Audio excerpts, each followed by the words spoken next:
பற்றாளருக்கும் பொதுமக்களுக்கும் ஒரு நிமிடம் அகவணக்கம் செலுத்துவோம்.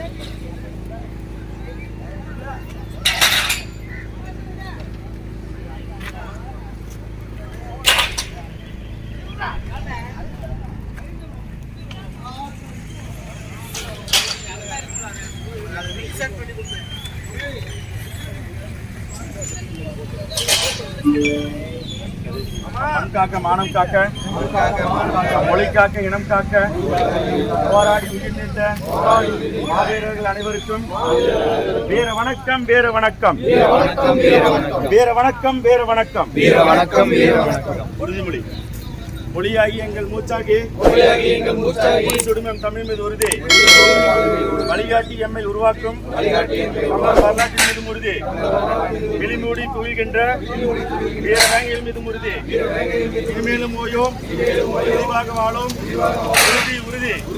என்றெடுப்போம் தமிழர் உரிமையை, கட்டி எழுப்போம் தமிழர் உலகத்தை. ஒன்றாக வேண்டும் தமிழ், ஒன்றாக வேண்டும் தமிழர். தமிழால் இணைந்து நாம் தமிழராய் வருவோம். நாம் தமிழர், நாம் தமிழர், நாம் தமிழர்.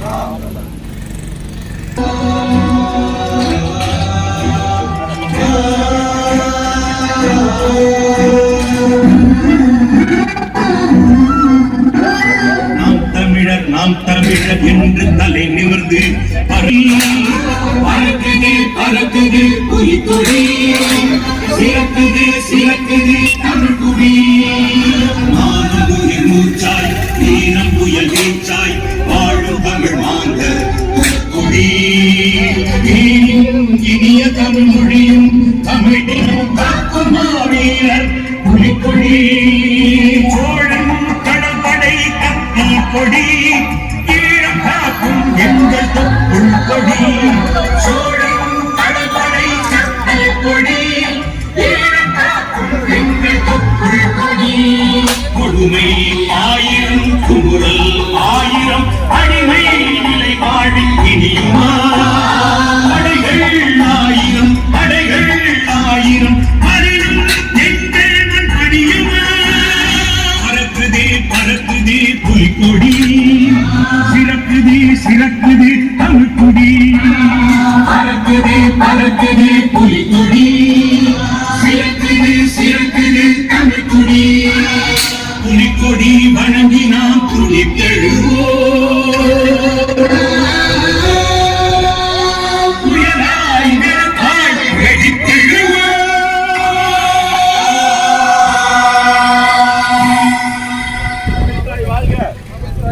தலைவர் பிரபாகரன் வாழ்க, தமிழ் தாய் வாழ்க, தலைவர் பிரபாகரன் வாழ்க. நம் மொழி காக்க, நம் இனம் காக்க போராடி தமிழர் வரலாற்றின் மீதும் உறுதி.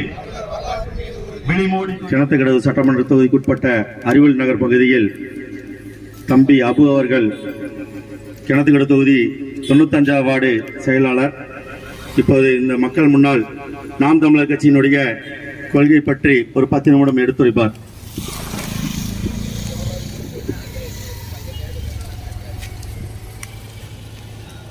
தன்மானத்தோடு இனமானம் காக்க கூடியிருக்கும் தாய் தமிழ் உறவுகள் அனைவருக்கும் வணக்கம். இன்றைய தினம் பொள்ளாச்சி பாராளுமன்ற தொகுதியினுடைய நாம் தமிழர் கட்சியினுடைய வெற்றி வேட்பாளர் ஐயா மருத்துவர் சுரேஷ் அவர்களுக்காக வாக்கு சேகரிப்பதற்காக நாம் இங்கே வந்திருக்கிறோம். நாம் தமிழர் கட்சிக்கு எதுக்காக வாக்கு செலுத்த வேண்டும் என்பதை பார்ப்பதற்கு முன்னாடி இப்ப இருக்கக்கூடிய தேசிய கட்சியான காங்கிரஸ், பாரதிய ஜனதா, இந்த கட்சிக்கு நாம் எதுக்காக வாக்கு செலுத்த வேண்டும் அப்படிங்கிறத பார்த்துட்டு அப்புறமா ஏன் நாம் தமிழர் கட்சிக்கு நாம் வாக்கு செலுத்தணும் அப்படிங்கிறத பற்றி நம்ம பேசுவோம். இப்போ பார்த்தீங்க அப்படின்னா கடந்த 10 வருட காலமாக பாரதிய ஜனதாவுடைய ஆட்சி மத்தியில் நடந்து கொண்டிருக்கிறது. இந்த பாரதிய ஜனதா ஆட்சி வருவதற்கு முன்பு இந்தியா வளரும் நாடுகள் பட்டியலில் இருந்துச்சு. இப்போ வளரும் நாடுகள் பட்டியலை விட்டு இந்தியாவை தூக்கிட்டாங்க. இதுதான் இவர்களுடைய ஆட்சி சாதனைகள். நீங்கள் பாரதிய ஜனதா கட்சிக்கு மீண்டும் வாக்கு செலுத்தினால் மீண்டும் ஒரு மதக்கலவரம் வராது என்று உத்தரவாதம் அளிக்க முடியுமா? மீண்டும் இந்திய நாட்டினுடைய வளங்கள் பறிபோகாது, தனியாருக்கு தாரை வாக்க முடியாது என்று உத்தரவாதம் அளிக்க முடியுமா? மீண்டும் நீங்கள் பாரதிய ஜனதாவிற்கு வாக்கு செலுத்தினீர்கள் என்றால் இது போன்ற அவலங்கள் தொடரும். அடுத்ததாக இந்தியா கூட்டணி என்று மிக பிரம்மாண்டமான கூட்டணியை காங்கிரஸ் கட்டி வச்சிருக்கிறது. இந்த பாரதிய ஜனதா கட்சி ஆட்சி அரியணை ஏறுவதற்கு முழு முதல் காரணமே இந்த காங்கிரஸ் கட்சி தான். 2004 இருந்து 2014 வரைக்கும் காங்கிரஸ் ஒரு தூய நல்ல நிர்வாகத்தோட ஒரு ஆட்சியை கொடுத்திருந்துச்சு அப்படின்னா பாரதிய ஜனதாங்கிற ஒரு கட்சி ஆட்சி அரியணைக்கே ஏறி இருக்காது. இன்னைக்கு நம்மளுக்கு நடந்து கொண்டு இருக்கக்கூடிய அவலங்களுக்கும் நம்மளுடைய உரிமைகள் பறிக்கப்படுவதற்கும் மிக முக்கிய காரணமே காங்கிரஸ் கட்சி தான். அந்த காங்கிரஸ் கட்சி ஆட்சிக்கு வந்தால் இலங்கையில் நடந்தது போன்று இன்னொரு இனப்படுகொலை நடக்காது அப்படின்னு சொல்லிட்டு உத்தரவாதம் அளிக்க முடியுமா? எந்த தேசிய இனமாக இருந்தாலும் சரி காங்கிரஸ் கட்சியினுடைய ஆட்சியில் ஒடுக்கப்பட்டிருக்கிறது. அதுக்காக போராடினவர்கள் தாக்கப்பட்டிருக்கிறார்கள். பழனி பாபா அவர்கள் பேசும்போது கூட சொல்லுவார்கள், 13,000 பெண்களின் தாலியை அறுத்தவர் என்று காங்கிரஸ் கட்சியினுடைய பிரதமரை பத்தி சொல்லுவாரு. ஏன்னா அந்த அளவுக்கு காங்கிரஸ் கட்சி அதனுடைய ஆட்சியில் நடந்த ஊழல் நிர்வாக திறமின்மையின் காரணமாக தான் இந்த பாரதிய ஜனதா கட்சி அரியணையில் ஏற முடிந்தது. இந்த காங்கிரஸ் கட்சிக்கு நீங்கள் வாக்கு செலுத்தினீர்கள் என்றால் மீண்டும் ஒரு நல்லாட்சியை கொடுக்க முடியுமா என்று நீங்கள் சிந்திக்க கடமைப்பட்டிருக்கிறீர்கள். அதுபோல இந்த இந்தியா கூட்டணியுடைய தமிழ்நாடு தலைமையாக இருக்கக்கூடிய திராவிட முன்னேற்ற கழகம், அந்த திராவிட முன்னேற்ற கழகத்திற்கு நீங்க வாக்கு செலுத்துறீங்க அப்படின்னா கச்சத்தீவு போல இன்னொரு வளம், தமிழர்களுடைய வளம் பறிபோகாதுன்னு உங்களால சொல்ல முடியுமா? இந்த திராவிட திருவாளர்களுடைய ஆட்சியில தான் கோவை கலவரம் நடந்துச்சு. மீண்டும் அது மாதிரி ஒரு கலவரம் நடக்காதுன்னு உத்தரவாதம் கொடுக்க முடியுமா? சிறுபான்மை பாதுகாவலன் சிறுபான்மை பாதுகாவலன் என்று சொல்லி அனுதினமும் ஏமாற்றி கொண்டிருக்கக்கூடிய இந்த திராவிட முன்னேற்ற கழக சிறுபான்மை பாதுகாவலன் அரசு இஸ்லாமிய சிறைவாசிகள் விடுதலைக்காக என்ன செஞ்சாங்க? ஏழு தமிழர் விடுதலைக்காக இந்த திராவிட முன்னேற்ற கழக அரசு எடுத்த முயற்சி என்ன? அவர்களே சட்ட போராட்டம் செஞ்சாங்க, அவர்களே விடுதலை ஆனாங்க. ஆனால் கொடும் சிறையில் இருந்து விடுதலை ஆனாலும் சிறப்பு முகாம் என்று சொல்லக்கூடிய அந்த சித்திரவதை முகாமிலிருந்து இன்று வரை நம்முடைய ஈழ உறவுகளை வெளியேற்ற முடியல. கடந்த சில தினங்களுக்கு முன்னால் நமது அருமை அண்ணன் சாந்தன் அவர்கள் இயற்கை எழுதினார். அதை செந்தமிழன் சீமான் அவர்கள் சட்ட படுகொலை என்று சொன்னாங்க. தமிழர்களுக்கு கடுகளவும் நன்மை இல்லாத ஒரே அரசு திராவிட முன்னேற்ற கழக அரசு. இந்த கூட்டணிக்கு நீங்க வாக்கு செலுத்துறீங்க அப்படின்னா இப்ப இருக்கிறதை விட மிக மோசமான ஆட்சியை கொடுக்க நேரிடும். இவர்கள் ஆட்சிக்கு வருவதற்கு முன்னாடி என்ன சொன்னாங்க அப்படின்னா, நாங்கள் மத்திய அரசிடமிருந்து போராடி நீட் விலக்கை வாங்கி தருவோம் அப்படின்னு சொன்னாங்க. ஆனா இவங்க சொன்னதுக்கு மாறாதான் நிறைய இடத்துல பண்ணிட்டு இருக்காங்க. அப்படிங்கிறதுக்கு பல உதாரணங்களை நம்ம இந்த நிகழ்காலத்தில் சொல்ல முடியும். கோ பேக் மோடி அப்படின்னு சொல்லிட்டு இவங்க எதிர்கட்சியா இருக்கும் போதே எதிர்த்தாங்க. இவங்க ஆளுங்கட்சி ஆனதுக்கு அப்புறம் அது வெல்கம் மோடியா மாறினுச்சு. பாரதிய ஜனதா ஆளக்கூடிய மாநிலங்கள் கூட இந்த அளவுக்கு அவர் இந்த நிகழ்ச்சிகளை தொடங்கி வச்சது திமுக ஆட்சியில தான் அதிகமா இருக்கு. இவங்க எடப்பாடி பழனிசாமி ஆட்சியை அடிமையாச்சு அப்படின்னாங்க. இப்ப எடப்பாடி பழனிசாமி ஆட்சி மெஜாரிட்டி இல்ல, அதனால இணங்கி போனாரு அப்படின்னு சொல்லலாம். இவங்களுக்கு என்ன மெஜாரிட்டியா தானே ஆட்சியில் இருக்காங்க. ஆக இந்த திமுகவுக்கு நீங்கள் வாக்கு செலுத்தினால் மீண்டும் எப்படி ஒரு நல்லாட்சியை கொடுப்பாங்க அப்படின்னு நீங்க நினைக்க முடியும். அடுத்தது கடைசியில எடப்பாடி பழனிசாமி சிஏஏ அப்படிங்கிற இந்த கொடும் சட்டம் வரதுக்கு காரணமே எடப்பாடி பழனிசாமி தலைமையிலான அதிமுக. இந்த கொடும் சட்டம் என்பதே குறிப்பிட்ட மக்களை அல்ல, ஒவ்வொரு மக்களையும் வீதியில் போராட தூண்டியது. பல இடங்களில் ஷாஹின் பாக் அமைக்கப்பட்டது. குடும்பமாக ஏன் பச்சிலம் குழந்தையோடு கூட நம்மளுடைய தாய்மார்கள் எல்லாம் அங்க வந்து போராடினாங்க. நாள் கணக்கில் வார கணக்கில் போராடினாங்க. இந்த அதிமுகவுக்கு நீங்க வாக்கு செலுத்தினீங்க அப்படின்னா மீண்டும் நல்லாட்சியை கொடுப்பாங்க அப்படின்னு நீங்க நம்ப முடியுமா? இதே நீங்க நாம் தமிழர் கட்சிக்கு வாக்கு செலுத்தினீங்கள் என்றால் நீட் விலக்குக்காக எங்களுடைய பாராளுமன்ற உறுப்பினராக தேர்ந்தெடுக்கக்கூடிய மருத்துவர் அவர்கள் பாராளுமன்றத்தில் ஓங்கி குரலை ஒலிப்பார். கேஸ் விலை உயர்வை கண்டித்து நிச்சயமாக குரல் கொடுப்பார். இந்தியாவுடைய வளங்கள் பறிப்போவதற்கு, குறிப்பாக பொள்ளாச்சி பாராளுமன்ற தொகுதியில, கிணத்துக்கடவு தொகுதியில கனிம வள கொள்ளைக்கு எதிராக பாராளுமன்றத்தில் எங்களுடைய வேட்பாளர் ஓங்கி எங்களுடைய வேட்பாளருடைய குரல் ஒலிக்கும். மதுக்கரை மாநகராட்சியில குப்பை கிடங்கு, இதெல்லாம் நீங்க எப்படி ஒழிப்பீங்க அப்படின்னு நீங்க கேட்கலாம். இந்த பாராளுமன்ற தேர்தலில் நீங்க நாம் தமிழர் கட்சிக்கு வாக்கு செலுத்திட்டீங்க அப்படின்னா எங்களுடைய வேட்பாளர் அவர் செய்யக்கூடிய அந்த வேலையை பார்த்து நீங்களாகவே சட்டமன்ற தேர்தலில் எங்களுக்கு வாக்கு செலுத்த வேண்டிய நிலையை நாங்கள் உருவாக்குவோம். எல்லா மக்களும் நலமாக பலமாக வாழ வேண்டும் என்றால் நீங்கள் நிச்சயமாக நாம் தமிழர் கட்சிக்கும் செந்தமிழன் சீமான் அவர்களின் ஆசி பெற்ற வேட்பாளருக்கு தான் நீங்க வாக்கு செலுத்த வேண்டும்.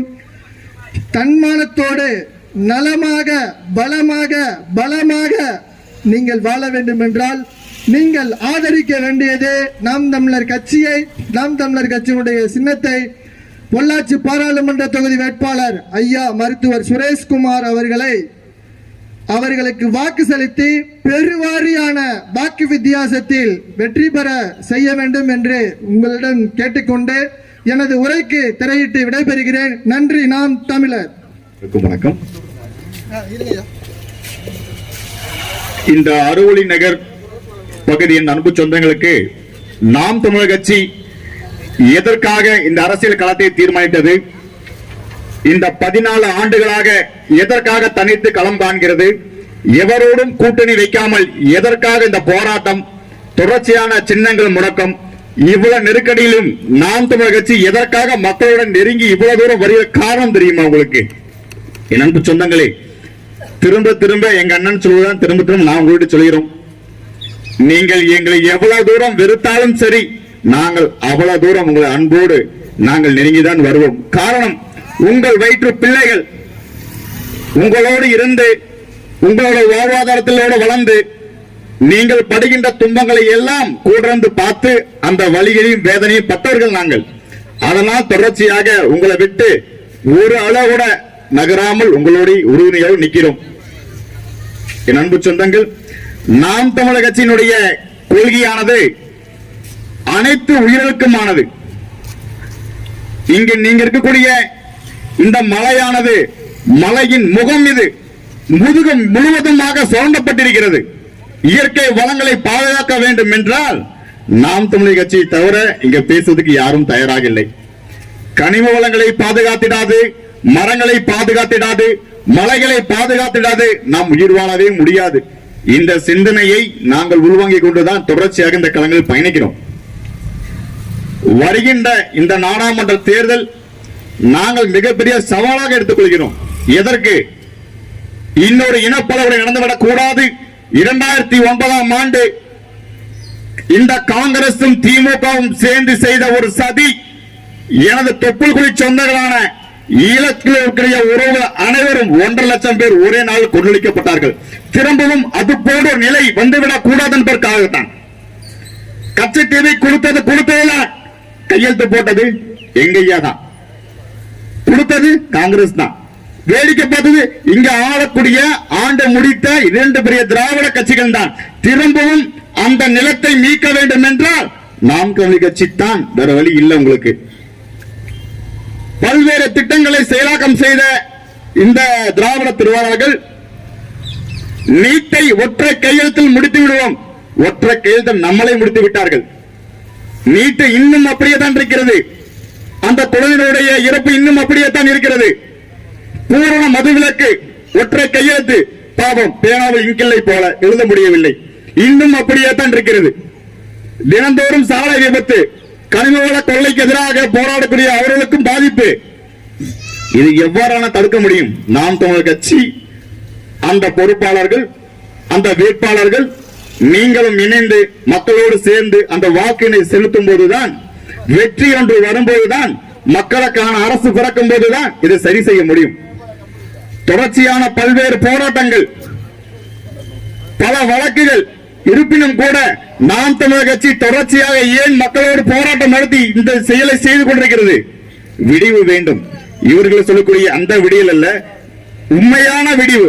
நாளை பிறக்கின்ற குழந்தை ஆரோக்கியமான நஞ்சில்லா உணவை உட்கொள்ள வேண்டும், சுற்றமான காற்றை பயன்படுத்த வேண்டும், சுகாதாரமான குடிநீர் வேண்டும், இலவசமான கல்வி, ஆரம்ப கல்வி முதல் ஆராய்ச்சி கல்வி வரை இலவசமாக வேண்டும். இதற்கு நாம் தமிழர் கட்சி வேண்டும்.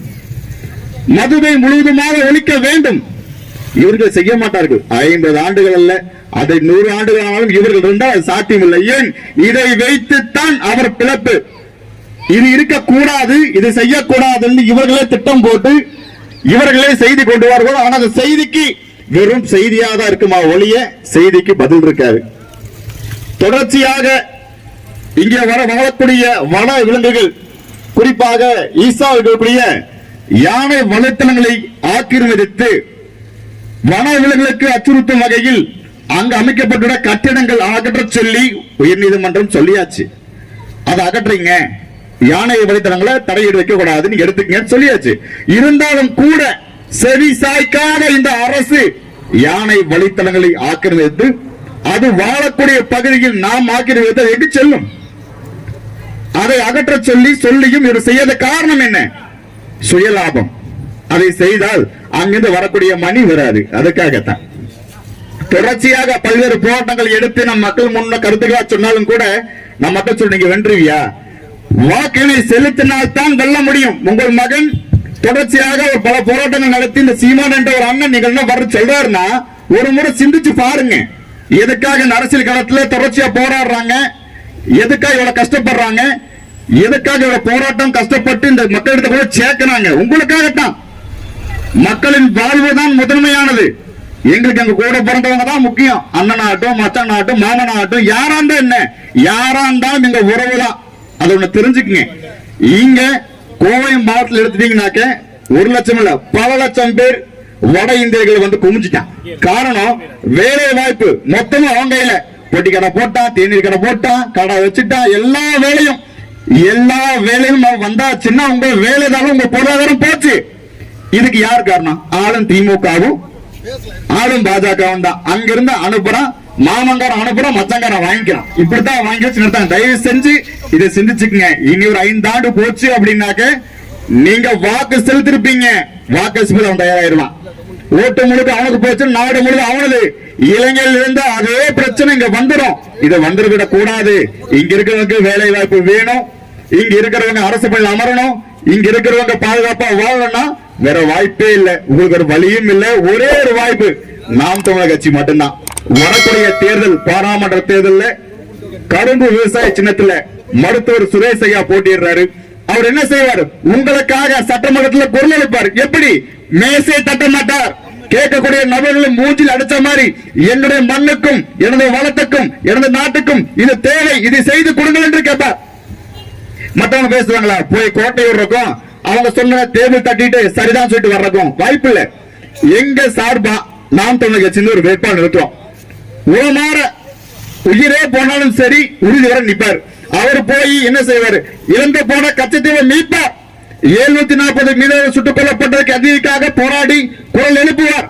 இந்த குரல் நாங்க இங்க பேசுற இந்த குரல் போல பல்லாயிரம் குரல்கள் வந்து ஒன்னா சேர்ந்து மருத்துவர் சுரேஷ் ஐயாவுடைய வாயிலாக பாராளுமன்றம் ஒழிக்கப்பட வேண்டும்னா தயவு செஞ்சு வர தேர்தலில் விவசாய சின்னத்துல ஒரு வாய்ப்பு கொடுங்க.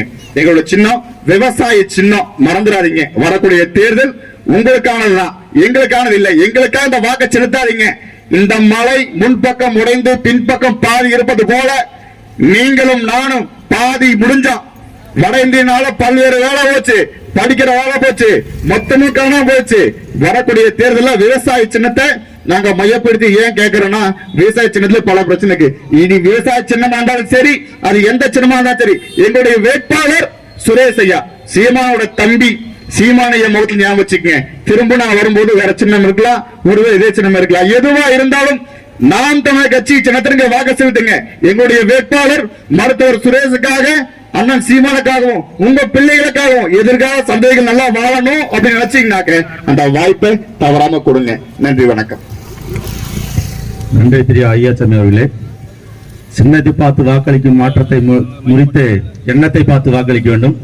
நாம் தமிழர் கட்சியினுடைய மாநில கொள்கை பரப்பு செயலாளர் அன்புக்குரிய சகோதரர் திரு சாட்டை சரவணன் அவர்கள் நாம் தமிழர் கட்சியினுடைய கொள்கையை விளக்கு பேசுவார். பொள்ளாச்சி நாடாளுமன்ற தொகுதிக்கு உட்பட்ட இந்த கிணத்துக்கடவு சட்டமன்ற தொகுதியில் வாழ்கின்ற அன்பு உறவுகள் அனைவருக்கும் வணக்கம். நடைபெற இருக்கின்ற நாடாளுமன்ற தேர்தல் இந்த நாட்டில் மாநிலத்தின் முதலமைச்சர் ஐயா மு க ஸ்டாலின் அவர்கள் கூட அடிக்கடி சொல்லுவார், யாரு ஆள்றது அப்படிங்கறதை தாண்டி யார் ஆளக்கூடாது என்பதை முடிவெடுப்பதற்கான தேர்தல் இந்த தேர்தல் அப்படின்னு ஐயா ஸ்டாலின் அவர்கள் சொல்றார். நாங்களும் அதைத்தான் சொல்றோம். யாரு இந்த நிலத்தை ஆளக்கூடாது, யார் இந்த நிலத்தை ஆட்சி செய்யக்கூடாது என்பதை நீங்கள் முடிவு செய்யுங்கள். ஏற்கனவே நீங்கள் முடிவு செய்தீர்கள் இந்த நாட்டை யார் ஆள வேண்டும் என்று. இந்த நாடாளுமன்ற தொகுதி, இந்த பொள்ளாச்சி நாடாளுமன்ற தொகுதியிலிருந்து ஒரு நாடாளுமன்ற உறுப்பினரை டெல்லிக்கு ஒரு 5 வருஷத்துக்கு முன்னாடி நீங்க அனுப்புனீங்க. எதுக்காக அனுப்புனீங்க? பொள்ளாச்சி நாடாளுமன்ற தொகுதியில் இருக்கக்கூடிய சிக்கல்களை நாடாளுமன்றத்தில் பேசுறதுக்கு. அவர் முகம் கூட உங்களுக்கு ஞாபகம் இருக்குமா இல்லையாங்கிறத நீங்க ஒரு முறை சிந்தித்து பாருங்க. 5 ஆண்டுக்கு முன்னாடி வாக்கு கேட்க வந்தார். 5 ஆண்டு ஆயிடுச்சு, இதுவரை நாடாளுமன்றத்தில் ஒரு முறை உங்களுக்காக பேசி இருக்கிறாங்களா? இல்ல உங்களுக்காக ஏதாவது ஒரு பத்திரிகையாளர் சந்திப்பு கடந்த ஒரு 6 மாதத்துக்கு முன்பாக 95 நாடாளுமன்ற வேட்பாளர்களை, நாடாளுமன்ற உறுப்பினர்களை தகுதி நீக்கம் செய்தாங்க. அந்த தகுதி நீக்கம் செய்யப்பட்ட நாடாளுமன்ற உறுப்பினர்ல ஒருத்தராக இந்த பொள்ளாச்சி நாடாளுமன்ற உறுப்பினர் இருக்காரா? அதிலையும் இல்ல. அப்ப எங்க போனாரு நாடாளுமன்ற உறுப்பினர்? இந்த கேள்விக்கு திராவிட முன்னேற்ற கழகம் பதில் சொல்லுமா? எதுக்காக ஆண்டொன்றுக்கு ஒரு மாதத்துக்கு 1.5 லட்சம் ரூபாய் சம்பளம் நாடாளுமன்ற உறுப்பினருக்கு, மாதம் 1.5 லட்சம் ரூபாய். இது இல்லாம அவருக்கு பொங்கலோ புளியோதரையோ நாடாளுமன்ற கேண்டீன்ல சாப்பிட்டா 5 ரூபா 10 ரூபா தான், அதுலயும் சலுகை. அது இல்லாம பயண செலவு, இங்க இருந்து அவர் டெல்லிக்கு எப்ப வேணாலும் போலாம், விமானத்துல இலவசம், விமானத்துல அதுக்கு தனி சலுகை. சாலையில போகும்போது நம்ம எல்லாம் சுங்கவரி கட்டணும்ல, ஒவ்வொரு டோல் பிளாசாலையும் நிப்பாட்டி 50 100ன்னு ஆட்டைய போடுறாங்க. நாடாளுமன்ற உறுப்பினருக்கு அதுவும் கிடையாது, அதுவும் இலவசம். அது இலவசம், போன் இலவசம், அவர் பயன்படுத்துற மின்சாரம் இலவசம். இவ்வளவு இலவசத்தையும் பிச்சையாக வாங்குகின்ற நாடாளுமன்ற உறுப்பினர் இந்த நாட்டு மக்களுக்காக, பொள்ளாச்சியில் நடக்க நாடாளுமன்ற மக்களுக்காக என்னைக்காவது ஒரு நாள் பாராளுமன்றத்தில் பேசணும்ல. மாசம் 1.5 லட்சம் ரூபாய் வருமானம்னா ஆண்டொன்றுக்கு 15 லட்சம் ரூபாய். ஆண்டுக்கு 15 லட்சம் ரூபாய், வருஷத்துக்கு 90 லட்சம் ரூபாய், கிட்டத்தட்ட 1 கோடி ரூபாய் சம்பளத்தை இந்த மக்களுடைய வரி பணத்தை வாங்கிட்டு நாடாளுமன்றத்துக்கு போன அந்த நாடாளுமன்ற உறுப்பினர் ஏன் நாடாளுமன்றத்தில் பேசல? நேற்று திண்டுக்கல்ல ஒருத்தர் இருந்தாரு, அங்க ஏற்கனவே இருந்த நாடாளுமன்ற வேட்பாளர் பேரு வேலுச்சாமி. அவரு அங்க இருக்கிற மக்கள் கேட்கிறாங்க, நாடாளுமன்ற உறுப்பினர் புதிய நாடாளுமன்றத்தை கட்டுறதுக்கு போனாங்களா அப்படின்னு ஒருத்தர் கேள்வி கேட்டார். நான் அவர்கிட்ட கேட்டேன், முதல்ல நாடாளுமன்றம் புதுசா கட்டி இருக்கிறது வேலுச்சாமி பாராளுமன்ற உறுப்பினருக்கு தெரியுமா? அதே போல இங்க பாராளுமன்ற உறுப்பினர் ஒருத்தர் இருக்காரு, யாருன்னு அவரு இங்க இருக்கிறவரு, அவர் பேர் என்ன, சண்முக சுந்தரம். அவருக்கு தெரியுமா புதுசா இந்த மாதிரி ஒரு நாடாளுமன்றத்தை 900 பேர் உட்காரக்கூடிய ஒரு நாடாளுமன்றத்தை நாட்டினுடைய பிரதமர் ஐயா மோடி அவர்கள் ஏற்கனவே கட்டி வச்சிருக்காங்க அப்படிங்கிறது தெரியுமா? அதுக்கு திறப்பு விழா நடத்தினாங்களே, அது தெரியுமா இந்த நாடாளுமன்ற உறுப்பினருக்கு? அப்ப எதுக்கு நம்ம வாக்கு செலுத்துறோம்? என்ன மக்களுடைய பிரச்சனையை பேசணும். அதுக்கு தானே சுத்தி பாக்குற இங்க இருக்கிற எல்லா மலையும் உடைச்சு எடுத்திருக்கான். இதுக்கு காரணம் யாரு? 2 பேரும் தான். நீங்க திமுக தான் காரணம் அப்படின்னு நம்ம சொல்லிட முடியாது, அதிமுக தான் காரணம் அப்படின்னு நம்ம சொல்ல முடியாது. இந்த பகுதி கோயம்புத்தூர் மண்டலம் முழுக்கவே நீங்க என்ன தவறு பண்ணிடுறீங்கன்னா, அதிமுகவை நம்பி, அதிமுக ஐயா எஸ்பி வேலுமணி அப்படிங்கிற தனிநபரை நம்பி எல்லாரும் வாக்கு செலுத்தினீங்க. ஐயா எஸ்பி வேலுமணி இந்த மலை உடைப்பை என்னைக்காவது தடுத்திருக்காரா? மலையை உடைச்சா மழை பெய்யாது அப்படிங்கிறது ஐயா எஸ்பி வேலுமணிக்கு தெரியுமா? ஐயா எஸ்பி வேலுமணிக்கு அடுத்த தலைமுறை பிள்ளைகள் குறித்து சிந்திக்கிறதுக்கு இதுவரை சிந்திச்சிருக்காரா? அடுத்த தலைமுறை பிள்ளைகளுக்கு தூய குடிநீர் இருக்கணும், தூய காற்று இருக்கணும், இங்க சரியான மருத்துவம் இருக்கணும், சரியான கல்வி இருக்கணும், ஏதாவது ஒரு சிந்தனை அவர்களுக்கு இருந்துச்சா? அதிமுகவுக்கும் இல்ல, இன்னைக்கு இருக்கிற திமுகவுக்கும் இல்ல. அப்புறம் எதுக்கு மறுபடியும் இவர்களுக்கு வாக்கு கேட்டாங்க? 2 பேரு. அதாவது இந்த எஸ்பி வேலுமணி இருக்காருல்ல, ஏற்கனவே அதிமுகங்கிற கட்சி ஒரு பக்கம் ஐயா எடப்பாடி பழனிசாமி ஒரு இலைய புடுங்கலான்னு பார்த்தாரு, ஐயா ஓபிஎஸ் ஒரு பக்கம் இலைய புடுங்கலான்னு பார்த்தாரு. கடைசியில நடுவுல வந்து ஆட்டுக்குட்டி அண்ணாமலை 2 இலையும் மேஞ்சுட்டு இன்னைக்கு மொட்டை குச்சி அதிமுக நிற்பாட்டிட்டு இன்னைக்கு தனியா போயிட்டு இருக்குது.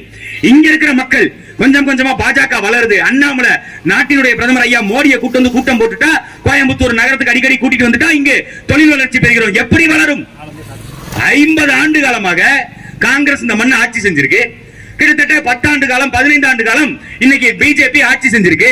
என்ன வளர்ச்சி இருக்கு? தொழில் வளர்ச்சிங்கிற பேர்ல எங்களுடைய விவசாய நிலங்களை அளித்ததை தாண்டி எங்களுடைய விவசாய நிலங்களை சிப்காட் தொழிற்சாலைக்கு அந்த தொழிற்சாலை இந்த தொழிற்சாலைன்னு இடத்தை ஆட்டைய போடுறதை தவிர என்ன தொழில் வளர்ச்சி? வரும்போது பார்த்தேன், ஒருத்தன் உட்கார்ந்து இருக்கான் ஒரு காலி பிளாட் முன்னாடி, பார்த்தா ஹிந்திக்காரனுக்கு இங்க என்ன வேலை? இங்க இருக்கிற நம்ம அண்ணன் தம்பி சித்தப்பா பிறந்த ஒருத்தர் குடிச்சிட்டு வந்தாரு பாருங்க, நம்மளால குடிச்சிட்டு தெரியுது, அவன் அங்க இருந்து வந்து வேலை பார்க்கறான். அப்ப வேலை வாய்ப்பு யாருக்கு கொடுக்கப்படுது? சிப்காட் தொழிற்சாலையா இருக்கட்டும், பெரிய கட்டட பில்டிங் கான்ட்ராக்டா இருக்கட்டும், பெயிண்ட் கான்ட்ராக்டா இருக்கட்டும், இன்னைக்கு கோயம்புத்தூர் முழுக்க வீடுகளுக்கு பெயிண்ட் அடிக்கிற கான்ட்ராக்ட் ஹிந்திக்காரங்களுக்கு போயிருச்சு, நமக்கு இல்ல. அப்ப குப்பனுக்கோ சுப்பனுக்கோ இங்க வேலை கொடுத்துக்கிட்டு இருந்தான். ஆனா இன்னைக்கு வட மாநிலத்தவன். காரணம் யாரு? அந்த பிஜேபி உள்ள வந்ததுனாலதான். அந்த பிஜேபியை ஆதரிக்கின்ற நபர்கிட்ட நாங்க கேட்கிறோம், வேறு என்ன கல்வி வளர்ச்சி? கல்வியில முக்கியத்துவம் கொடுத்து நாட்டின் பிரதமர் ஐயா மோடி அவர்கள் செஞ்சிருக்காரா? கல்வினா என்னன்னு தெரியுமா? எப்படிப்பட்ட கல்வின்னு தெரியுமா? கேட்டா இங்க இருக்கிற பிஜேபி சொல்லுவாங்க, ஐயா மோடி அவர்கள் திருக்குறளை பேசுறாரு, ஐயா மோடி அவர்கள் வந்து நம்மளுடைய ஔவையார் சொல்லி இருக்கிறாரு. அது ஐயா மோடி எப்படி தெரியுமா சொல்லுவாரு? A famous poet from Tamil Nadu says, Avvaiyar வார்ப்பு உயிரா நீரு உயிரும், நீரு உயிரா நெல்லு உயிரும், நெல்லு உயிரா நிலம் உயிரும், நிலம் உயிரா குடி உயிரும், குடி உயிரா கோன் உயர்வான். உன் தமிழ்ல கொல்லிக்கட்டையை வைக்க படிக்க தெரியலன்னா தெரியலன்னு சொல்லிட்டு போ.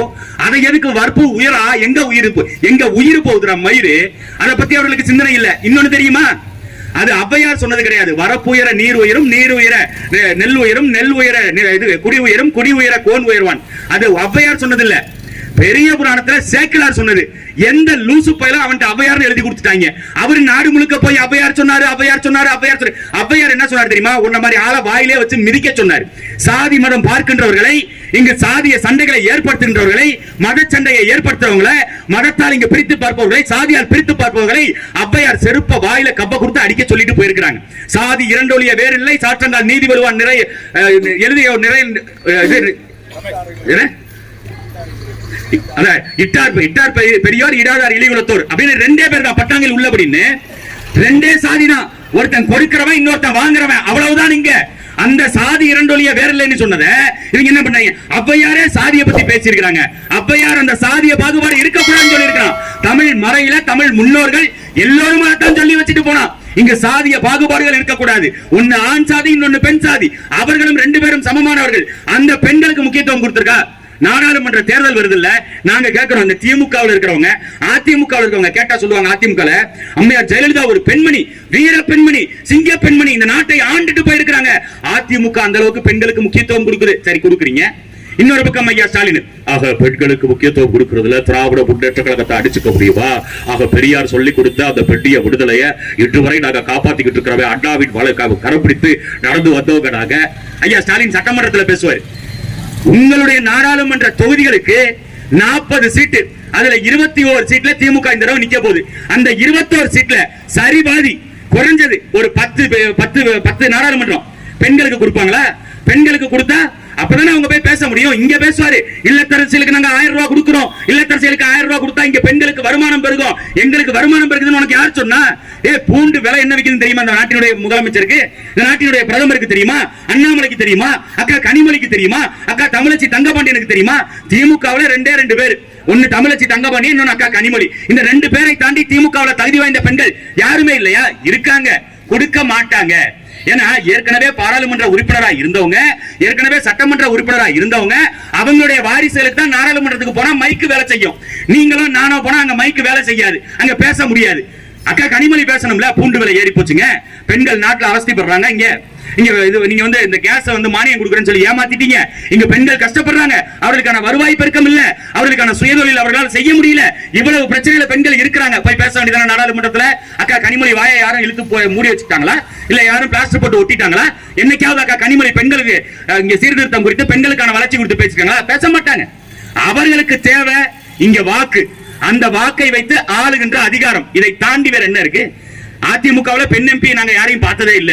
அதிமுகவுல பெண்கள் ஏன் இருக்கிறாங்கன்றது தெரியல. அம்மையார் ஜெயலலிதா இருந்தாங்க, அவங்க வேலை செஞ்சாங்க, சரி.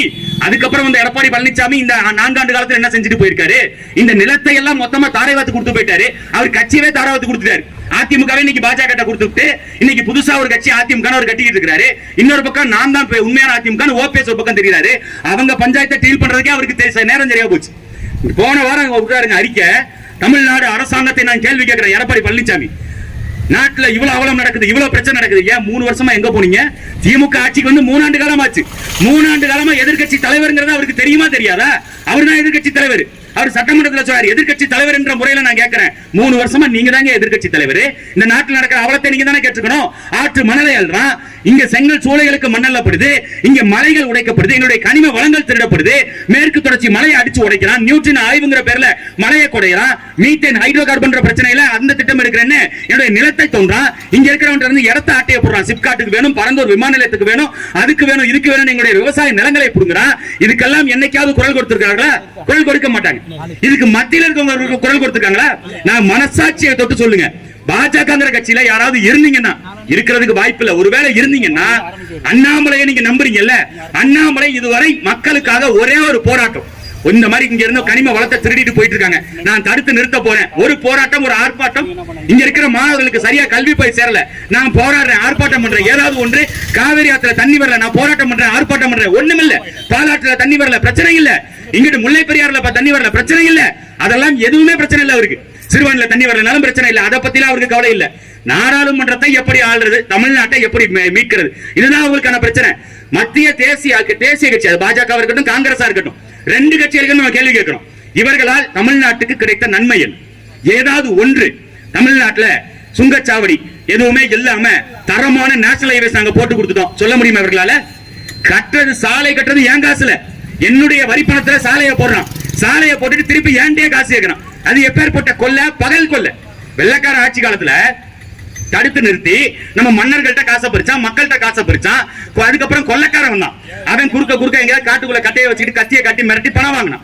இன்னைக்கு டோல்கேட் போட்டு இவன் காசு கேட்கிறான். யாருடைய காசு இது? யாருக்கு போகுது? எத்தனை ஆண்டு காலத்துக்கு அவன் சுங்கவரி வசூலிப்பான்? இது ஏதாவது ஒன்றை இவர்கள் பேசியது உண்டா? தேசிய கட்சிகள் இல்ல தேசிய நிதியிலிருந்து எங்களுக்கு ஒதுக்கி கொடுத்துருக்கீங்களா? தூத்துக்குடியில, கன்னியாகுமரியில, திருநெல்வேலியில எவ்வளவு பெரிய வெள்ளம் வந்துச்சு, சென்னையில மிக்ஸாம் புயல் வந்துச்சு, வெள்ளம் வந்துச்சு, இதுவரை ₹1 காசு மத்திய அரசு கொடுத்திருக்கா? அப்ப நாங்க ஆண்டொன்றுக்கு இந்தியாவிலேயே 2வது பெரிய மாநிலமாக வரி கட்டுறதா தமிழ்நாடு இருக்கு.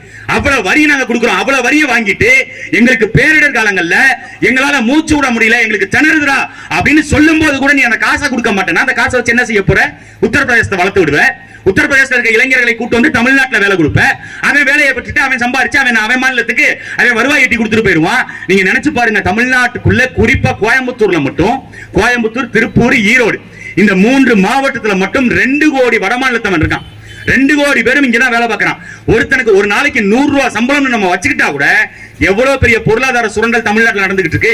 அந்த காசெல்லாம் யாருக்கு போக வேண்டியது? இங்க இருக்க நம்மளுடைய சித்தப்பன் பெரியப்பனுக்கு வேலை கிடைக்க வேண்டியது, அவனுடைய காசு. அவனுக்கு போக வேண்டிய காசை வடமாநிலத்தை எடுத்து போயிட்டு இருக்கான். இதுக்கு ரோடு போட்டு எல்லா கான்ட்ராக்டும் எடுத்து கொடுக்கறது யாரு? பாஜக, காங்கிரஸ் 2 பேரும் தேசிய கட்சிகள். எந்த கட்சியாவது பேசுமா? திமுக முதல்ல பேசுவாங்க. வடமாநிலத்தவருடைய ஆதிக்கம் தமிழ்நாட்டில் அதிகமா இருக்கு, வடமாநிலத்தவர் இங்க வந்து வேலை பார்க்க கூடாது சொல்லுவாங்களா? கேட்டா இங்க பேசுறது கம்யூனிஸ்ட் 2 பேர் வச்சிருப்பாங்க. அவன் கட்சியில 2 பேர் தான் இருப்பான், அவனுக்கு 2 சீட்டு. அந்த கம்யூனிஸ்ட் கட்சியில இருந்து யாராவது வந்து பாட்டாளி வர்க்கத்தை, தொழிலாளி வர்க்கத்தை கேவலப்படுத்துகிறார்கள். பாட்டாளி வர்க்கம், தொழிலாளி வர்க்கம் வரட்டும், வேலை பார்க்கட்டும், எல்லாம் சரி. எதுக்குடா ரயில்ல திருட்டுத்தனமா ஏறி போறான்? என்னுடைய வருமானத்துல, என்னுடைய அரசு, என்னுடைய வரி பணத்துல ஓடிக்கிட்டு இருக்கிற அந்த ரயில்வேல பணம் கட்டாம திருட்டுத்தனமா ஏன் போறான்? அங்க ஏறி போனா எதுக்கு அடிக்கிறான்? காவல்துறை அடிச்சால, திருப்பூர்ல முடக்குறிச்சியில அடிச்சால காவல்துறை வடமாநிலத்தவர் வந்து எதுக்கு அடிச்சான்? வந்தவன் வேலையை பார்த்துட்டு போக வேண்டியதானே, அதெல்லாம் பேச மாட்டான். அதே திருப்பூர்ல வேலை செய்கின்ற முதலாளி தலையில கல்ல தூக்கி போட்டுட்டு 10 லட்சம் ரூபாய் காசு ஆட்டையை போட்டு போனா வடமாநிலத்தவன், அவன் பாட்டாளி வர்க்கமா? அங்க இருந்து இங்க வந்து 100 பேர் சேர்ந்து, கோயம்புத்தூருக்குள்ளங்க 100 பேர் சேர்ந்து தமிழ்நாட்டு இளைஞர்களை அடிச்சான். வேலை செய்ய வந்த பாட்டாளி வர்க்கம் மூடிக்கிட்டு வேலை செஞ்சுட்டு போகணும்ல, எதுக்கு இங்க இருக்க தமிழர்களை தாக்குறான்? அப்ப இந்த கேள்வி எல்லாம் இவர்களுக்கு காதுல விழுகாது, யாரும் பேச மாட்டாங்க. அதை பத்தி அவர்களுக்கு சிந்தனை இல்ல. இங்க பேசுவான், பொருளாதார வளர்ச்சி இல்ல, பொருளாதார வளர்ச்சியை நாங்கள் மேம்படுத்துகின்றோம், சரி செய்கிறோம், எல்லாம் செய்வ. எப்படி செய்வ? 2 கோடி பேருக்கு நீ அவனுக்கு வேலையை கொடுத்தா இங்க இருக்கிற 2 கோடி பேர் தெருவில் நிற்பான்ல, அதை பற்றி எந்த அரசாங்கம் சிந்திக்கும்? இந்த நாடாளுமன்ற உறுப்பினர் சிந்திப்பாங்க. அதை நோக்கி நீங்க வாக்கள் செலுத்தணும். அடுத்த தலைமுறை பிள்ளைகளுக்கு யாரு பேசுறா? அடுத்து யார் வளர்ச்சியை பத்தி பேசுறா? இங்க பெண்களுக்கு 1000 ரூபாய் கொடுத்துட்டா, கேஸுக்கு மானியம் கொடுத்துட்டா அவர்களுக்கு பொருளாதார வளர்ச்சி வந்துடும் முட்டாள்தனமா நினைக்கிறான். முட்டாள்தனமா. பெண்களுக்கு பொருளாதார வளர்ச்சி என்பது இப்படி நீ 1000 2000 இலவசம் கொடுக்கறதுல இல்ல, இலவச வேட்டி சேலை கொடுக்கறதுல இல்ல, அவர்களுக்கு நீ இலவசமா கரும்பு கொடுக்கறதுலயோ, பொங்கல் அன்னைக்கு நீங்க கூப்பிட்டு பரிசு கொடுக்கறதுலயோ அதுல இல்ல அவர்களுடைய வளர்ச்சி. அவர்களை தொழில் ரீதியாக முன்னேற்றணும், அவர்களுக்கு வருமானத்தை நீங்கள் பெருக்கணும். அவர்களுக்கு வருமானத்தை பெருக்கணும்னா வேலை வாய்ப்புகளை ஏற்படுத்தணும். அந்த வேலை வாய்ப்புகள்ல சரிபாதி பெண்களுக்கு கொடுக்கணும். இங்க நாடாளுமன்ற உறுப்பினருக்கு சரிபாதி பெண்களுக்கு கொடுக்கணும், சட்டமன்றத்தில் சரிபாதி கொடுக்கணும். அப்பதான் அவர்களுக்கான பிரச்சனையை பெண்களே பேச முடியும். இங்க பெண்களுக்காக பெண்களே பேச முடியாத நிலைமையில வச்சுக்கிட்டு இங்க பெண்ணிய விடுதலையை சாத்தியப்படுத்திட்டோம். இல்லத்தரசிகளுக்கு 1000 ரூபாய், அதுல தேர்தலுக்கு முன்னாடி ஆட்சிக்கு வர்றதுக்கு முன்னாடி எல்லாருக்கும் 1000. இப்ப கேட்டா தகுதி வாய்ந்தவர்களுக்கு மட்டும். சரி, எதை வைத்து நீ தகுதியை பார்ப்ப அப்படின்னு கேட்டா, திமுகவை சார்ந்த அமைப்பு செயலாளர் திரு RS பாரதி ஐயா ஸ்டாலினுக்கு சட்ட ஆலோசகராக இருந்து வரக்கூடியவர், அவர் சொல்றாரு, நீங்க எல்லா பெண்களுக்கும் கொடுக்க வேண்டியதானே அப்படின்னு கேட்கும்போது RS பாரதி சொல்றாருங்க, ஏன் பொண்டாட்டிக்கோ, அதாவது RS பாரதி பொண்டாட்டி, அவங்க பொண்டாட்டிக்கோ எடப்பாடி பழனிசாமியுடைய பொண்டாட்டிக்கோ அந்த 1000 ரூபாயை கொடுத்தா அவர்கள் இழுக்காக நினைப்பாங்க. அவங்க சமூகத்துல ஒரு அந்தஸ்துல இருக்கிறவங்க, அவங்களுக்கு இந்த 1000 ரூபாயை கொடுத்தா அவங்களுக்கு அது இழிவா இருக்கும் அப்படின்னு RS பாரதி திமுகவை சார்ந்தவர் பேசுறாரு. நாங்க என்ன கேட்கிறோம், எடப்பாடி பழனிசாமி பொண்டாட்டிக்கும் RS பாரதி பொண்டாட்டிக்கும் தான் அது அவமானம். பேசிக்கிட்டு இருக்கிற எனக்கு பொண்டாட்டி இருந்து நான் என் பொண்டாட்டி 1000 ரூபாய் அரசாங்கத்திட்ட கை நீட்டி வாங்கினா அதை நான் பெருமையா நினைப்பேனா? அதை எப்படி பெருமைன்னு நினைக்க முடியும்? எங்கள் வீட்டு அக்காக்களை, எங்கள் வீட்டு பெரியம்மாக்களை, அத்தைகளை, சித்திகளை நீ கையேந்த வைக்கிற, அரசாங்கம் பிச்சை எடுக்க வைக்குது. இதுக்கு பேரு பிச்சை தான். இதை சலுகை எப்படி எடுத்துப்ப? இது அரசாங்கம் கொடுக்கிற பணம். அதுல நம்ம அக்காக்கெல்லாம் நம்ம ஆளுங்க சொல்லுவாங்க, நம்ம பணத்தை தானப்பா கொடுக்குறான், நம்ம பணம் எப்படிக்கா வந்துட்ட போச்சு? அந்த கேள்விக்கு பதில் சொல்லணும்ல யாராவது. நம்ம பணம் தான், ஆமா, நம்ம கற்ற வரிப்பணம், நம்மளுடைய வரிப்பணம் தான் அங்க காசா மாறி போகுது. அந்த காசை எடுத்து நமக்கு இலவசம் கொடுக்கிறதுக்கு ஸ்டாலினுக்கு எதுக்கு அதிகாரம்? அதுக்கு எதுக்கு அதிகாரம்?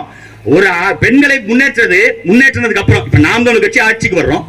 நாங்க வந்த பிறகு ஆட்சி கட்டல இருக்கும் பொழுது அரசாங்கம் ஒருவேளை ஐயா ஸ்டாலின் கேட்டார்ல, எங்களுக்கு பள்ளிக்கூடம் கட்டுறதுக்கு காசு இல்லைங்க, அதனால முன்னால் படித்த மாணவர்கள் எல்லாம் காசு கொடுங்க, அப்பதான் பள்ளிக்கூடத்தை சீரமைக்க முடியும் காசு கேட்டார்ல, அது போன்ற ஒரு நிலை வந்தால், ஒருவேளை நாங்க ஆட்சிக்கு வந்த பிறகு மருத்துவமனை கட்டுறதுக்கு காசு இல்ல, இப்ப ஐயா ஸ்டாலின் அதையும் கேட்டாரு, மருத்துவமனையை மேம்படுத்துவதற்கு காசு இல்ல, அதனால் உலக தமிழர்கள் எல்லாரும் பணத்தை கொண்டு கொட்டுங்க அப்படின்னு ஐயா ஸ்டாலின் கேட்டார்.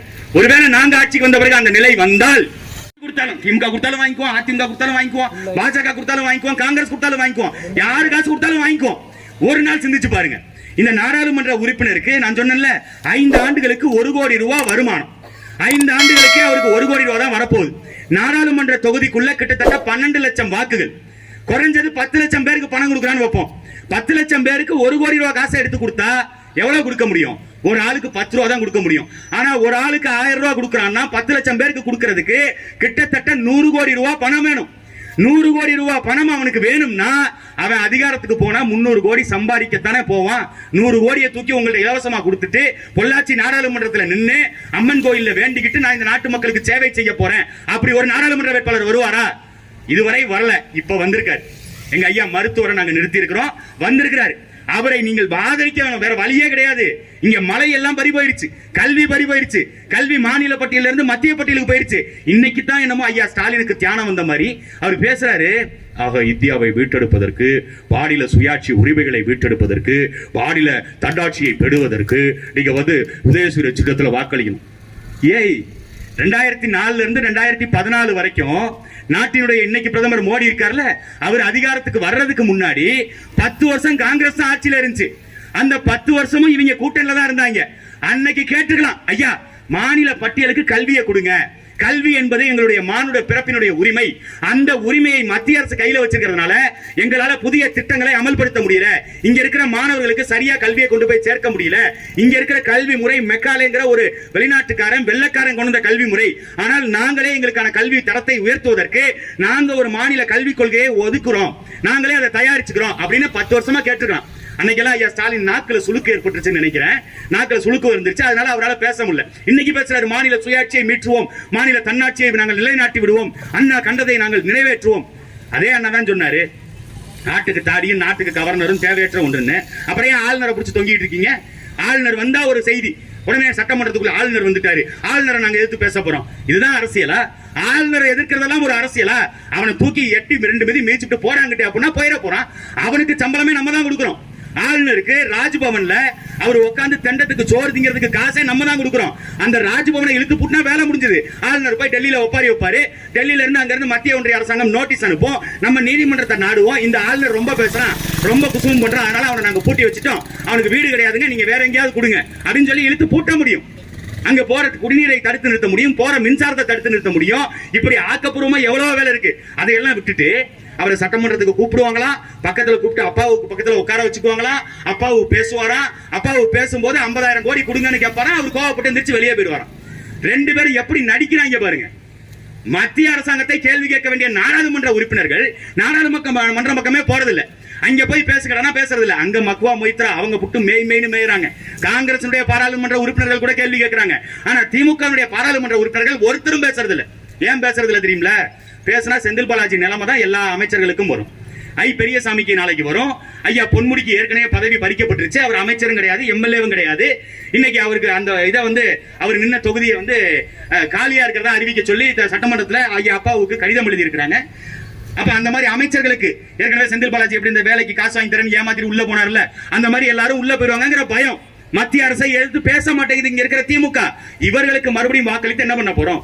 அதிமுகவில் ஒரே ஒரு பாராளுமன்ற உறுப்பினர், இந்த முத்தான ஒரு வேட்பாளர் சொல்லுவாங்கல்ல, அந்த மாதிரி தேனியில இருந்து எங்க அண்ணன் போனாரு, ஓபி ரவீந்திரநாத்.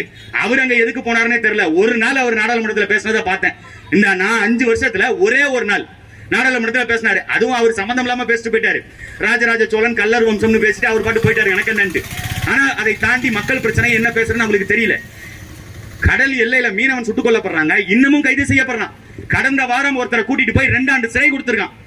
8 பேரை கைது பண்ணி கூட்டிட்டு போனான். அதுல 2 பேருக்கு 8 ஆண்டு காலம் சிறை, மற்றவங்க எல்லாத்தையும் விடுவிச்சுட்டான். 8 மாதம் சிறை, 6 மாதம் சிறைன்னு இன்று வரை எங்களுடைய கச்சத்தீவு, எங்களுடைய நிலப்பரப்பு யாருடைய ஆட்சி காலத்துல? இந்திரா காந்தி அவருடைய ஆட்சி காலத்துல ஸ்ரீமா பண்டாரநாயக்காவுக்கு பிறந்த நாளாம், இலங்கை நாட்டு அதிபருக்கு பிறந்த நாளுக்கு ஏன் நிலத்தை எங்கள் பாட்டன் சேதுபதி மன்னனுடைய சொத்தை தூக்கி அவனுக்கு தாராவாத்து கொடுத்துட்டான். அதுல அவங்க கடல் எல்லையை தாண்டி போனா கைது பண்றாங்கிறான். செய்தி பத்திரிகையில செய்தி வருது, இன்னமும் அப்படித்தான் செய்திகள் வருது. எப்படி தெரியுமில்ல? கேரள மீனவன் 2 பேர் சுட்டுக் கொல்லப்பட்டதுக்கு இங்க இருந்து இத்தாலி வரைக்கும் போனாங்க. இத்தாலியில போய் அவனை ஓட்டு போட விட்டுட்டு அவனை கூட்டிட்டு வந்து இங்க சிறைப்படுத்தி தண்டனை கொடுக்கப்பட்டுச்சு.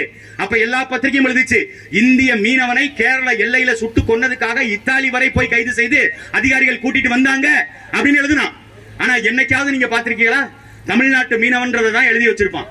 என்னைக்காவது இந்திய மீனவன் கச்சத்தீவுல கைது செய்யப்பட்டிருக்காரு, இந்திய மீனவன் கடல் எல்லையில சுட்டுக் கொல்லப்பட்டிருக்காரு, என்னைக்காவது நீங்க செய்தி பார்த்ததுண்டா?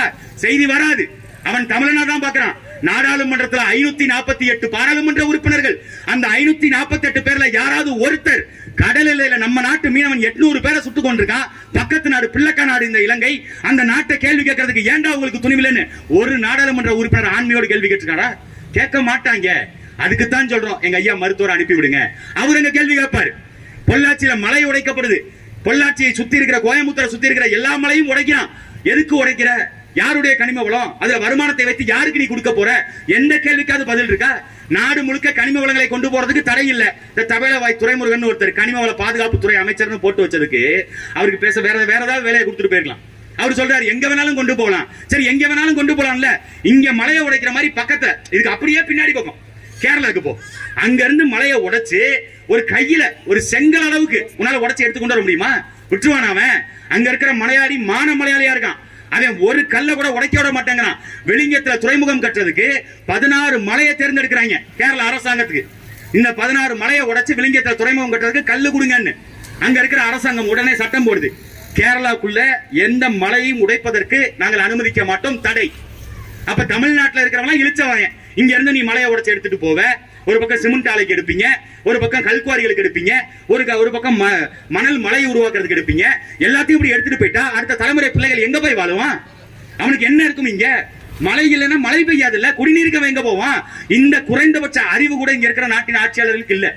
கேரளாவில் தண்ணி கேட்கும்போது முல்லை பெரியாறுல அடிச்சு வரட்டும் போது எத்தனை பேர் கேள்வி கேட்டாங்க நாடாளுமன்றத்தில்? யாருமே கேள்வி எழுப்பலையே.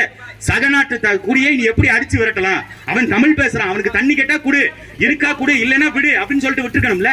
அடிச்சு விரட்டும் பொழுது வேடிக்கை தானே பார்த்தாங்க இந்த நாடாளுமன்ற உறுப்பினர்கள். இந்த தேசம் வேடிக்கை தானே பார்த்துச்சு. இப்ப கர்நாடகாவில் அடிச்சு விரட்டினால அப்ப யாராவது கேள்வி கேட்டாங்க நாடாளுமன்றத்துல? அண்ணாமலை பாஜக அங்க ஆட்சியில இருக்கும் பொழுதும் தண்ணி கொடுக்கல. இன்னைக்கு காங்கிரஸ் அங்க ஆட்சிக்கு வந்துருச்சு, திமுகவுடைய கூட்டணி கட்சி அங்க போட்டு அடிச்சான். எங்களை கூட அடிச்சாங்க, சரி ரைட்டு தமிழர்களை அடிச்சான் விட்டுருவோம். மாநிலத்தின் முதலமைச்சர் ஐயா மு க ஸ்டாலின் படத்தை போட்டு அதுக்கு செருப்பு மாலை போட்டு அதுக்கு மேல ஒரு பூ மாலையை போட்டு பாட கட்டி செருப்புல அடிச்சு ஏத்திட்டு போனான். ஒரு திமுக கரவெட்டி கட்டவங்களுக்கு கோவம் வரலையே? என் மாநில முதலமைச்சரை நீ எப்படா நீ அங்க அடிக்கலான்னு எங்களுக்கு கோவம் வருது. ஸ்டாலின் பைத்தியமாவே இருக்கட்டும், அட லூசா இருக்கட்டும்டா, அட தத்தியா கூட இருக்கட்டும், பார்த்து படிக்கிறவரா இருக்கட்டும், எதாவது இருக்கட்டும், ஆனாலும் எங்கள் மாநிலத்தின் முதலமைச்சர் 8 கோடி மக்களுடைய பிரதிநிதி, அவரை எப்படி நீ செருப்பு மாலை போடுவ? நாங்க கேள்வி கேட்கிறோம் கர்நாடகாவை பார்த்து. ஆனா இவர்கள் கேட்பாங்களா? பாராளுமன்றத்தில் அது குறித்து பேசியது உண்டா? பேச மாட்டாங்க. பாலாற்றின் குறுக்கே அணை கட்டலாம், அது குறித்து யாராவது பேசுவாங்களா? பேச மாட்டாங்க. நாட்டினுடைய பொருளாதார வளர்ச்சி அதா பாதாளத்துக்கு போகுது, யாராவது பேசுவாங்களா நாடாளுமன்றத்தில்? அவங்களுக்கே தெரியாது பொருளாதார வளர்ச்சி எப்படி கொண்டு வர்றதுன்னு. தற்சார்பு பொருளாதாரத்தை நோக்கி என்னைக்கு இந்த நாடு போகுதோ அன்னைக்கு தான் இந்த நாட்டில் வருமானம் பெருகும், அன்னைக்கு தான் இந்த நாட்டில் பொருளாதாரம் உயரும். அதைத்தான் காந்தி சொன்னார். நாங்க இங்க இந்தியாவில் உற்பத்தி பண்ற ஆடைகளை அணிங்க, உடனே அவர் கதருக்கு மட்டும்தான் அவர் அடையாளம். காந்தி சொன்னதுல அவர் சொன்னது இதுதான், தற்சார்பு பொருளாதாரம். உன்கிட்ட என்ன இருக்கோ, நீ என்னத்தை உற்பத்தி பண்றியோ அதை நீங்க மக்கள்கிட்ட கொடு, அதை எல்லோரும் வாங்குங்க, வெளிநாட்டு பொருட்களை நீங்க வாங்காதீங்க, அந்நிய செலாவணியை ஏத்தி விடாதீங்க. இதைத்தான் அவர் சொன்னாரு, அதைத்தான் நாங்களும் சொல்றோம். உடனே சொல்லுவாங்க ஆடு மேய்க்க சொல்றாரு, மாடு மேய்க்க சொல்றாரு, விவசாயம் பண்ண சொல்றாரு. சரி, எல்லாரும் எங்கிட்டாவது போயிட்டோம், சோறு எப்படி வரும் தட்டுக்கு? நெல் யாரு உற்பத்தி பண்ணி கொடுப்பா? பருப்பு யாரு உற்பத்தி பண்ணி கொடுப்பா? வெண்டைக்காய் சுண்டைக்காய் யாரு உற்பத்தி பண்ணி கொடுப்பா? விவசாயி தானே செய்யணும், அதை அரசாங்கம் செய்யணும் சொல்றோம். அதை நாங்க என்ன சொல்றோம், அரசாங்கமே விவசாயத்தை தொழிலாக எடுத்து விவசாயிகளை அரசாங்க ஊழியராக மாத்தி அரசு சம்பளம் கொடுக்குறோம்னு சொல்றோம். அவங்களுக்கு உடனே எரியுது. ஏன் தெரியும்ல? அரசு சம்பளம் இப்ப மாசம் 1000 ரூபாய் இல்லத்தரசிகளுக்கு கொடுக்கறதுக்கே நீங்க நம்பி திமுக நம்பி ஓட்டு போடுறீங்க. மாசம் விவசாயிக்கு 15000 ரூபாய் சம்பளம், இடத்தை நான் கொடுத்துறேன், நெல்லை நான் கொடுத்துறேன், விதையை நான் கொடுத்துறேன், எனக்கு விலையை வச்சு கொண்டு வந்து கொடுத்துரு, நானே விலை போட்டு எடுத்துக்கிறேன், அதுக்கு உனக்கு சம்பளம் அப்படின்னு அரசாங்கம் கொடுத்தா மக்கள் அதன் பக்கம் தானே போவாங்க. அதனால இவர் படிக்க வேணாம், மாடு மேய்க்க சொல்லிட்டாருங்க, விவசாயம் பார்க்க சொல்லிட்டாருங்க அப்படின்னு கிறுக்குத்தனமா பேச்சு தரலாம். எந்த அடிப்படை அறிவுமே இல்ல. உலக நாடுகள் முழுக்க விவசாயத்தை கைவிட்டு இன்னைக்கு பிச்சை எடுக்கிறான். இந்தியாவில இருந்து பருப்பு வாங்குறது, இந்தியாவில இருந்து அரிசி வாங்குறது, உலகம் முழுக்க தஞ்சாவூர் அரிசி அங்க இருந்து நாங்க ஏற்றுமதி பண்றோம். காரணம், அங்க விவசாய நிலம் இன்னும் கொஞ்சம் இருக்கு, அதனால இன்னைக்கு ஏற்றுமதி பண்றோம். இன்னைக்கு அங்கேயும் பிளாட் போடுறான், அங்கேயும் மீத்தேன் எடுக்கிறேன், ஹைட்ரோ கார்பன் எடுக்கிறேன்னு தஞ்சாவூர் டெல்டா பகுதியை மொத்தமா நாசமாக்குறான். இங்க இருக்கிற விவசாய நிலம் வரும்போது பார்த்தேன், முழுக்க விவசாய பயிர்கள் இருந்த இடத்த ரோடு போடுறேங்கிற பேர்ல மண்ணை போட்டு மூட்டா முடிஞ்சுக்கத விவசாய நிலத்தை அளிக்கிறான். விவசாயம் தான் இந்த நாட்டினுடைய முதுகெலும்பு. பல அறிஞர்கள் சொல்லிட்டான், விவசாயத்தை கைவிட்ட எல்லா தேசமும் பிச்சை எடுக்கும்னு சொல்றான். எல்லாம் தெரிஞ்சும் இந்த ஆட்சியாளர்கள் வேடிக்கை பார்க்கறாங்கன்னா, இவர்களை மாற்றுவதற்கு உங்களுக்கு இது ஒரு வாய்ப்பு. 2024 நாடாளுமன்ற தேர்தல், இன்னைக்கு கூட எங்களுக்கு விவசாய சின்னம் கிடைச்சிரும் நினைச்சோம். நல்ல எண்ணத்தோட நாங்க நிக்கிறோம்.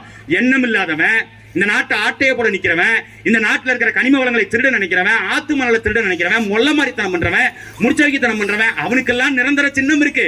நல்ல எண்ணங்களை விதைக்கிற எங்களுக்கு சின்னம் இல்லைன்னு தேர்தல் ஆணையம் இன்னைக்கு சொல்லி இருக்கு. விவசாய சின்னம் தரமாட்டோம், நீ விவசாய சின்னத்தை கொடுத்தா நாங்க விவசாயிகளை மீட்க போறோம், நீ இல்ல வேற எந்த சின்னத்தை கொடுத்தாலும் அதுல என்ன இருக்கோ அதை நாங்க மீட்டெடுப்போம். ஆனாலும் நாங்கள் இந்த நிலத்தை விட்டுட்டு போறதாக இல்ல, இந்த இடத்தை விட்டுட்டு போறதா இருக்கல. எந்த சின்னமாக இருந்தாலும் எங்க அண்ணன் தம்பியை கொண்டு உங்கள்ட்ட சின்னத்தை கொடுப்பாங்க. இந்த சின்னத்துல தான் நாம் தமிழர் கட்சி வேட்பாளர் போட்டியிடுறாரு அப்படிங்கறத சொல்லுவாங்க. அந்த சின்னத்துல நீங்க வாக்களிங்க. நாங்க பேசினதுல உங்களுக்கு கோபம் இருக்கும், திமுக காரங்களுக்கு கோபம் வரும். ஸ்டாலினை நக்கல் பண்றான், கிண்டல் பண்றான், கோபம் இருக்குல்ல, சேர்த்து வைங்க. எடப்பாடி பழனிசாமியை குறை சொல்லிட்டேன், எஸ்பி வேலுமணியை குறை சொல்லிட்டேன், அதிமுக காரங்களுக்கு கோபம் இருக்கும், சேர்த்து வச்சுக்கோங்க. பாஜக காரங்களுக்கு அண்ணாமலை திட்டேன், மோடியை திட்டுறோம், கோபம் இருக்கும், வச்சுக்கோங்க. காங்கிரஸ் இருக்கவங்களுக்கு ராகுல் காந்தியை திட்டினா கோபம் வருதா? எல்லா கோபத்தையும் சேர்த்து வைங்க. எல்லா கோபத்தையும் சேர்த்து என்ன அடிக்கிறதா நினைச்சு தேர்தல் நாள் அன்னைக்கு போய் நாங்க என்ன சின்னத்துல நிக்கிறோமோ அந்த சின்னத்துல கட்டுப்பா ஒரு குட்டை குட்டிட்டு நீங்க பாட்டி கிளம்பி போயிட்டே இருங்க. மற்றதை இந்த நாட்டை நாங்க பாத்துக்கிறோம். எந்த சின்னமாக இருந்தாலும் உறுதியாக நாங்க வெல்லுவோம். இந்த நாட்டு மக்களுடைய பிரச்சனைக்காக நாடாளுமன்றத்தில் பேசுகின்ற குரல் எழுப்புகின்ற ஒரே குரலாக நாம் தமிழர் கட்சியின் குரலாக இருக்கும். அது முதல் குரலாக பொள்ளாச்சி நாடாளுமன்ற தொகுதியிலிருந்து நீங்க அனுப்புவீங்கிற நம்பிக்கையில நாங்க இருந்து விடைபெறுறோம். அடுத்த தலைமுறை பிள்ளைகளுடைய வாழ்க்கையை மறுபடியும் சிந்திங்க. பால் லட்சம் சத்தியம் வாங்குவான், அரிசி லட்சம் சத்தியம் வாங்குவான், புல்லமை லட்சம் சத்தியம் வாங்குவான். சத்தியம் பண்ணி கொடுங்க, உனக்கே போடுறோம்ப்பா. இப்ப எஸ்பி வேலுமணி அண்ணன் கூட வருவாரு, நமக்கு ரெட்டலை சின்னத்துல போட்டுருங்க, சத்தியமா உங்களுக்கு தான் போடுறேன்னு சொல்லுங்க. ஆனா அவர்கிட்ட சொல்லிட்டு நீங்க சிந்திச்சு பாருங்க. எஸ்பி வேலுமணி அவர்கள் விவசாயத்துக்கு என்ன பண்ணிருக்காரு? எஸ்பி வேலுமணி அடுத்த தலைமுறை பிள்ளைகளுக்கு கல்வி இங்க வச்சிருக்காங்களா? மருத்துவத்தை வைத்திருக்கிறார்களா? தூய குடிநீரை வச்சிருக்காங்களா? சுற்றுப்புற சுகாதாரமான ஒரு நிலையை இங்க வச்சிருக்காங்களா? மலைகளை அப்படியே வச்சிருக்காங்களா? மணலை அப்படியே வச்சிருக்காங்களா? அடுத்த தலைமுறை பிள்ளைகளுக்கு சரியான வேலை வாய்ப்பை இவங்க உருவாக்குவாங்களா? ஏற்கனவே இருக்கவங்களுக்கு உருவாக்கி கொடுத்திருக்காங்களா? இது எல்லாத்தையும் சிந்திங்க. அதே போல திமுக இருந்து வருவாங்க, ஐயா ஸ்டாலினே கூட வீடு வீடா கூட வருவாரு. அவர் மத்த நேரத்துல தான் தேடி வர மாட்டாரு, தேர்தல் வந்துட்டா தேடி வந்துருவாரு. வீடு வீடா வருவாப்ல. வந்தாருன்னா அவருக்கு சத்தியம் பண்ணி கொடுங்க. அவருக்கு சத்தியம் பண்ணி கொடுத்துட்டு அவர்கள் இதுவரை என்ன செய்தார்கள் அதை நினைச்சு பாருங்க. அண்ணாமலை வந்தாலும் நீங்க அதே தான், யாரு வந்தாலும் சிந்தித்து பாருங்க. நாங்க வந்தாலும் அதே, நாங்க இதுக்கு முன்னாடி எத்தனை கனிம வள போராட்டத்தில் நின்றுருக்கோம், ஆத்து மணலை திருடுறதுக்கு எதிராக எத்தனை தடவை நாங்க போராட்டத்தில் நின்றுருக்கோம், எத்தனை வழக்குகள் வாங்கியிருக்கோம், அதை பாருங்க. எங்க மேல இருக்க வழக்கெல்லாம் இந்த மாதிரி போராட்ட வழக்கு, இந்த மாதிரி கனிம வளத்துக்கு எதிராக, இங்க கனிம வள கொள்ளைக்கு எதிராக, அதுக்கு எதிராக நாங்க போராடுறோம், எங்க மேல வழக்கு. ஆனா ஆளுகின்ற உங்கள்ட்ட ஓட்டு கேட்டு வர்றவங்க மீது என்ன வழக்குன்னு பாருங்க. இன்னைக்கு செந்தில் பாலாஜி மனித புனிதருங்கிறாங்க திமுக காரங்க. ஆனா ஒரு காலத்துல ஒரு 4 வருஷத்துக்கு முன்னாடி வரைக்கும் என்ன சொன்னாங்க, அவரு 1 நம்பர் பிராடுங்க, கரூர் மாவட்டத்தையே கொள்ளையடிச்சு வச்சிருக்காருங்க அப்படின்னாங்க. இன்னைக்கு இங்க இருக்கிற எஸ்பி வேலுமணியை அவங்க கூட சொல்றாங்க, அங்க இருக்கிற ஸ்டாலின் ஐயா எஸ்பி வேலுமணி கூட சொல்றாரு, எல்லோரும் ஊழலில் திளைத்தவர்கள் தான், எல்லோர் கைக்கும் காசு வருது, எல்லாம் காசு கொள்ளையடிக்கிறாங்க. அந்த கொள்ளையடிக்கின்ற காசை நாட்டு மக்களுக்கு சரியாக வேலை செய்வதற்கு, சரியான திட்டங்கள் போடுவதற்கு அந்த நிதியை ஒதுக்கினாலே இங்க வறுமை இருக்காது, இங்க ஏழ்மை இருக்காது. அந்த சிந்தனையில் வருகின்ற தேர்தலை அணுகுங்க, காசை வாங்கிக்கங்க, கொடுப்பான், கோடி கோடியா கொடுப்பான், வாங்கிக்கங்க. எங்கள்கிட்ட கொடுக்கறதுக்கு காசு இல்ல, அந்த காசை வாங்கி கொண்டு நாங்கள் எந்த வேட்பாளரை எந்த சின்னத்தில் நிறுத்துறோமோ அவர்களுக்கு வாக்களிங்க, உங்கள் வாழ்க்கை தரம் உயரும். நன்றி, வணக்கம். நாம் தமிழர், நாமே தமிழர்.